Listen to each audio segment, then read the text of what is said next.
Alors on va parler pour finir des pays du tiers-monde, parce que alors là, le système dont je viens de vous parler, il est merveilleux parce que, bon, c'est très bien d'endetter une belle-sœur dans une petite ville, c'est très bien d'endetter une grosse entreprise dans une capitale, mais le top du top, c'est d'endetter tout un pays d'un coup.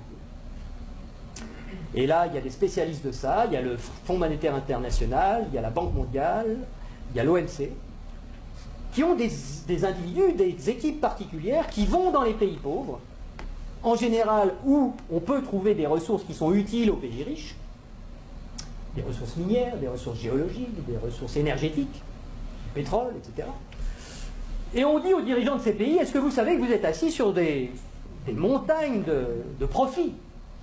Mais comment vous allez faire pour les tirer du sol, pour les extraire? Vous n'avez pas d'usine, vous n'avez pas de route, vous n'avez pas d'ouvriers, vous n'avez pas de savoir-faire, vous n'avez rien. Et pourtant, Dieu sait que vous pourriez vous enrichir, et enrichir votre population. Ben non, on ne peut rien faire, on n'a rien, on n'a rien. Bon. Ben écoutez, nous, on est le FMI, on est la Banque mondiale, on peut vous prêter des milliards de dollars. Et avec vos milliards de dollars qu'on va vous prêter, vous allez pouvoir exploiter vos ressources et nous rembourser haut la main sans problème. Mais il y a une petite clause dans le contrat de prêt, et de toute façon vous ne pouvez pas y couper, c'est que vous allez avoir besoin de routes, vous allez avoir besoin d'un port pour que les pétroliers puissent aborder, vous allez avoir besoin d'un pipeline pour aller des puits de pétrole au port, vous allez avoir besoin de soldats pour protéger le pipeline des terroristes, donc on amènera aussi quelques soldats, et vous allez avoir besoin de beaucoup d'argent pour financer tout ça.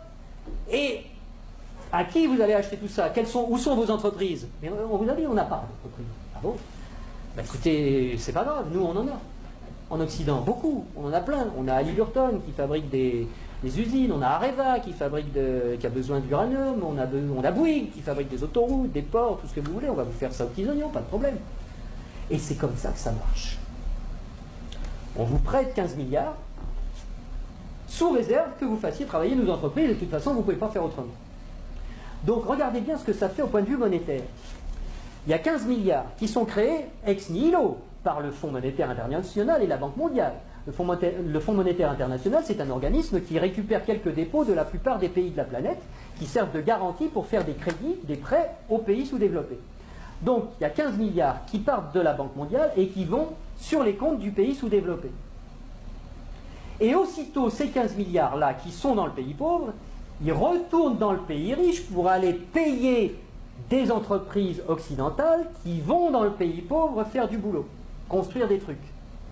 Du point de vue du pays riche, quand vous allez vendre des produits et des services dans un pays pauvre à l'étranger, pour vous, c'est quoi? C'est des exportations ou des importations? Des exportations. Voilà. Je vais aller exporter une usine, Areva, moi français. J'exporte une usine, j'exporte du travail, j'exporte des chars, j'exporte des fusils, j'exporte des outils, de l'outillage. Donc, ce qui est génial, c'est que les 15 milliards qui sont partis des pays occidentaux, qui sont allés dans le pays pauvre, il y a des services qui sont exportés par les pays occidentaux envers les pays pauvres, et l'argent, qu'est-ce qu'il fait? Il revient dans les pays riches, les 15 milliards, ils reviennent. Bon. Et donc les 15 milliards, c'est comme si on avait eu une belle-sœur qui avait emprunté 15 milliards et qui nous les distribue, puisque les ouvriers des entreprises des pays occidentaux, les actionnaires des entreprises des pays occidentaux, ils vont avoir plus d'argent grâce à ces 15 milliards qui reviennent. Donc ils vont les dépenser dans l'économie, ça nous fait des transactions nouvelles, de l'emploi nouveau, qui va ruisseler dans notre économie. Mais c'est pas tout à fait comme si c'était des belles-sœurs qui les avaient empruntées, parce que les belles-sœurs, il aurait fallu qu'elles rendent les intérêts, et donc qu'elles reprennent leur argent et qu'elles en reprennent le double, et que nous, on ait des nouveaux emprunteurs qui arrivent pour payer les intérêts des nouvelles belles-sœurs. Là, non. C'est qui la belle-sœur qui paye les intérêts? C'est les pauvres.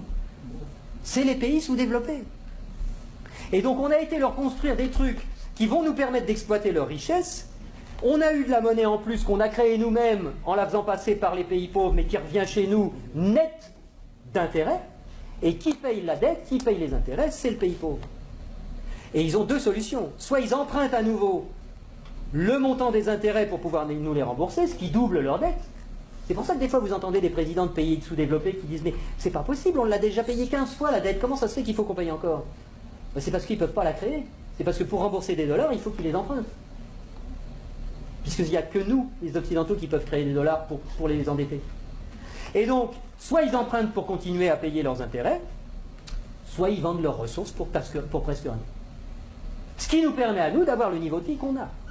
Et d'avoir les ressources des pays sous-développés, qu'on a bien choisis parce qu'ils étaient riches en ressources dont on a besoin, et d'avoir le niveau de vie qu'on a, et d'avoir de l'essence pas chère, et d'avoir des iPhones pas chers, etc. C'est grâce à ça. Donc il faut réfléchir à ça aussi. Il faut savoir que si on a le niveau de vie qu'on a, c'est parce qu'il y a une prédation sur les ressources de la Terre entière qui nous profitent.